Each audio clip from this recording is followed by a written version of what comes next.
एक और अच्छा, ये इंटरेस्टिंग क्वेश्चन है। नफरत भाजपा की सबसे बड़ी ताकत है, इससे आप कैसे निपटेंगी?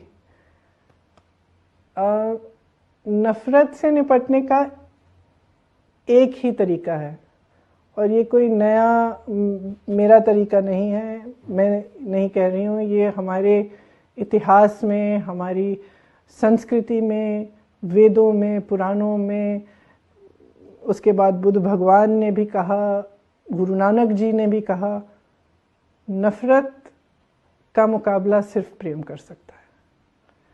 सिर्फ जो नकारात्मक चीज़ है उसके सामने कोई भी नकारात्मक चीज़ अगर हम डालें तो हम उसी चीज़ में, उसी नकारात्मकता में हम फंस जाएंगे।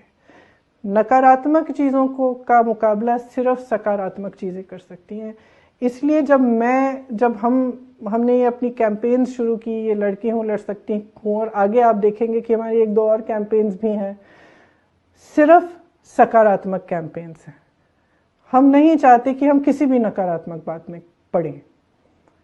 हमें परवाह यह है कि हम विकास कैसे लाएंगे, हमें परवाह यह है कि हम महिलाओं को सशक्त कैसे करेंगे, हमें परवाह यह है कि हम नौजवानों को रोजगार कैसे दिलाएंगे, हमें परवाह यह है कि जो तमाम हजारों नौजवान हैं जो बार बार परीक्षाएं दे रहे हैं, बार बार किसी एंट्रेंस टेस्ट के लिए या रोजगार के लिए वो जितने टेस्ट होते हैं वो दे रहे हैं, किसी घोटाले की वजह से फिर से देना पड़ रहा है, टेस्ट देने के बाद आपको कट ऑफ मार्क आपका बदला जा रहा है। इन चीज़ों के साथ हम कैसे डील करेंगे, इनको कैसे हम हटाएंगे, बाधाएं कैसे हटाएंगे, ताकि जितने भी मौके हैं, चाहे रोजगार के मौके हैं, सशक्त होने के मौके हैं, नौजवानों को मिले, महिलाओं को मिले, और लोग जो विकास होना चाहिए वो असली विकास हो। ये विकास नहीं कि आप चुनाव आ रहा है तो आपने एयरपोर्ट का उद्घाटन कर लिया, पता चला कि एयरपोर्ट तो बना ही नहीं है, चाइना की एयरपोर्ट आप सोशल मीडिया पे दिखा रहे हैं, आपके विज्ञापनों पे सारा दिख रहा है कि विकास आया है, लेकिन जमीन पे कुछ नहीं है। जमीन पे लोग त्रस्त हैं, परेशान हैं, किसान हो, दलित हो, महिलाएं हो, नौजवान हो, सब त्रस्त हैं।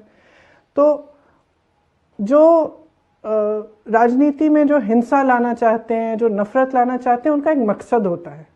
मकसद ये है कि आप उनसे सवाल ना करें, आप उनसे जो एक्चुअल चीजें हैं कि भाई तुम मेरे लिए कर क्या रहे हो, ये आप पूछोगे नहीं। तो इनका फायदा कुछ ऐसी पार्टियों का ही होता है। अंत में आप सोचिए, आप नेता हैं, आपको जनता ने अपना प्रतिनिधि बना दिया।